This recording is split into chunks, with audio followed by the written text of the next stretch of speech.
इंग्लिस्तान के दीही इलाके में घूमती हुई पहाड़ियों और सरगोशी करने वाले वलू के दरख्तों के दरमियान हालू क्रीक का गांव आबाद था। ये अजीब व गरीब काटेजेस, पथरीली गलियों और हवा में सरगोशी करने वाले राजों की जगह थी। गांव वाले तो हम प्रसिद्ध थे, इनकी जिंदगी लूक दास्तानों और दास्तानों में डूबी हुई थी, और कोई भी दास्तान रिविन मिनवर से ज्यादा खौफनाक नहीं थी। गांव के ऊपर एक वासे चलने वाले मैदान पर ऊंचा खड़ा रिविन मिनवराई घड़ियाल की तरह झांकता था। उसकी टूटी हुई पत्थर की दीवारें और तारीख खिड़कियां एक परेशान कन माजी की तरफ इशारा करती हैं। मकामी लोग हिचकिचाहट भरी आवाजों में मिनवर का जिक्र करते थे। उनकी आवाजें खौफ से भारी थे। उन्होंने इसकी दीवारों से निकलने वाली अजीबोगरीब रोशनियों और खौफनाक आवाजों के कस्से सुनाए। कुछ ने तवास के ज्यादा आगे हुए बागात में अभूतो कैशकलों के घूमने की अफवाहें भी सुनाई। नस्लों से वालिदैन ने अपने बच्चों को मिनवर से दूर रहने की तलकीन की थी, अंदर मौजूद तारीकी से खौफजदा थे। यह एक ऐसी जगह थी जहां साए राज रखते थे और हवा में सरगोशियां नागफ्तनी हुलनाकियों की बात करती थी। रिविन मिनवरा एक खौफनाक जगह थी, एक ऐसी जगह जहां जिंदा रहने वालों ने कदम रखने की हिम्मत नहीं की। खजां क्या इकताज हशाम दोन वजवान मुसाफिर हालू क्रीक पहुंचे। मार्क और एमिली लंदन से छुट्टियों पर एक जोड़ा इंग्लिस्तान के दीही इलाकों के दिलकशी का तजर्बा करने के लिए बेताब थे। उन्होंने रिविन मैनवर के कस्से सुन रखे थे, यकीनन, लेकिन उन्हें महज तो हम पर सस्ती करार दिया। वह शहर के लोग थे आखिरकार, और उन्हें दीही दास्तानों के लिए बहुत कम सब्र था। वह गांव की वहद सराय में आबाद हुए, एक आरामदाह जगह जहां आग जल रही थी और ताज़ा पकी हुई रोटी की खुशबू आ रही थी। जैसे हयानों ने अपनी एल का घूंट भरा, उन्होंने तफरीह के साथ सुना जब मकामी लोगों ने अपनी भूतों की कहानियां सुनाई। ताहम एक कहानी ने इनकी तो जहबजोल कराई। यह रिविन मेनवर के अंदर एक छुपे हुए कमरे की कहानी थी, एक कमरा जिसके बारे में कहा जाता है कहास में खजाना है। खजाने के साथ एक छपा हुआ कमरा, मुझे तो ये बकवास लगता है। मार्क, जो हमेशा शक करने वाला था, ने इस ख्याल का मजाक उड़ाया, लेकिन एमिली शरारत से चमकती हुई आंखों से ने महम जोई का मौका देखा। चलो मार्क, तुम्हारी महम जोई की हिस्स कहाँ है? आओ देखते हैं कि इसमें कोई सदाकत है। इसने मार्क को मैनवर की तलाश में शामिल होने का चैलेंज दिया, ये देखने के लिए कि आया लेजेंड में कोई सदाकत है। मार्क हिचकिचाहट महसूस कर रहा था, लेकिन बुज़दिल नजर आने को तैयार नहीं था। मान गया, और इस तरह एक लालटीन और जवानी की हमत के सिवा कुछ भी नहीं, वो रात में निकल पड़े। उनके कदम रिवीन मैनवर की तरफ जाने वाली सड़क पर गूंज रहे थे।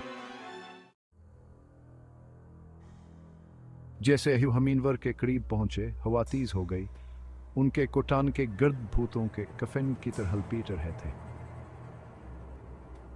ऊपर आसमान घूमने वाले सरमई बादलों का एक कैनुस था जो चांद को धुंधला रहा था और जमीन की जीन पर एक अजीब गरीब पिलाह डाल रहा था।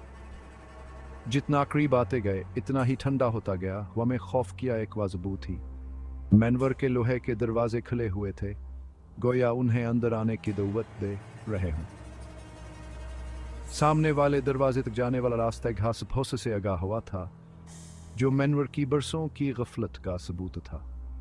हर कदम के साथ खामोशियान पर छाई हुई महसूस होती थी, सिर्फ आन की पर निशान से और उनके दिलों की बेचैन धड़कनों से टूटती थी। क्या तुम्हें ये महसूस होता है एमिली? ऐसा लग रहा है जैसे हम जितना करीब आते हैं हवा ठंडी होती जाती है। जैसे ही वो सामने वाले दरवाजे पर पहुंचे, मार्क हिचकिचाया। जिन कहानियों को उसने महज लोक दास्तानों के तौर पर मुस्तरद कर दिया था, वो अचानक बहुत हकीकी मालूम होने लगे। वो किस्म खा सकता था कि उसने ऊपर वाली खिड़कियों में से एक में हरकत की झलक देखी है। चलो मार्क, अब डरमट, अंदर चलो। लेकिन एमिली, उसका हाथ पहले ही दरवाजे की हिंडी पर था, उसे आगे बढ़ने पर मजबूर कर रहा था। एक गहरी सांस लेते हुए मार्क ने दरवाजा खोला और वो एक साथ रिवीन मैनवर के अंदर दाखिल हुए। अंदर की हुआ बासी और भारी थी। धूल और बोसीदगी की बो से भरी हुई थी। हर कोने से मकड़ी के जाले लटक रहे थे और सिर्फ रोशनी उनकी टिमटिमाती हुई लालटीन से आ रही थी। जैसे ही वो एक तवील तारीक दालान से नीचे उतरे, उन्होंने दीवारों पर तस्वीरें लगी हुई देखें। उनकी आंखें उनकी हर हरकत पर नजर रखती हुई महसूस हो रही थी। अचानक एमिली हाँप गई। दालान के आखिर में एक शफाफ शख्सियत मुधम रोशनी में चमक रही थी। ये एक औरत की शक्ल थी जो बहते हुए सफेद लिबास में मलबूस थी।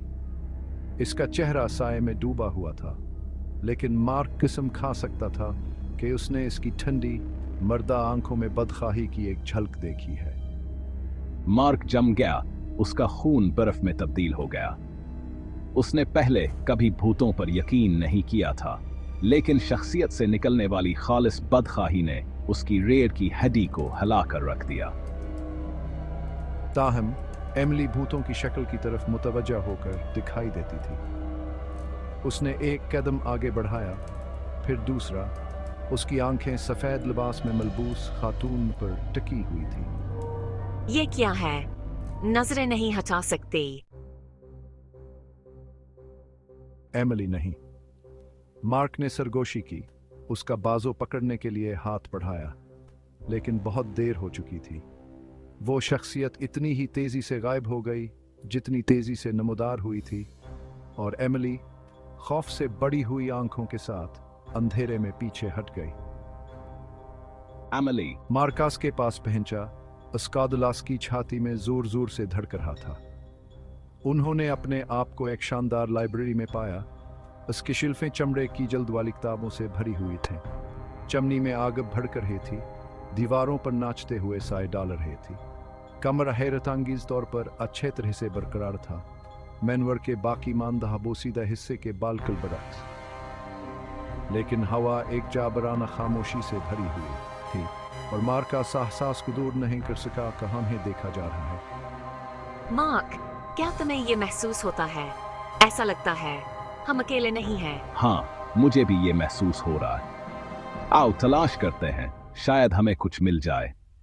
जैसे ही उन्होंने लाइब्रेरी को दरियाफ्त किया, उन्होंने कोने में एक किताबों की अलमारी से एक अजीब और गरीब ड्राफ्ट को देखा। करीब से मायना करने पर उन्हें किताबों की एक कतार के पीछे छुपा हुआ एक छोटा सा लीवर मिला। ये देखो एमिली, एक लीवर। क्या हमें इसे खींचना चाहिए? मुझे नहीं मालूम मार्क, लेकिन मुझे लगता है कि हमारे पास कोई चारा नहीं है। मार्क ने अपनी तजस्सुस को बढ़ाते हुए लीवर खींच लिया। पैसने की आवाज के साथ किताबों की अलमारी अंदर की तरफ झूल गई, जिससे एक तारीक और तंग गुजरगाह सामने आ गई। ठीक है, यहाँ कुछ नहीं जाता।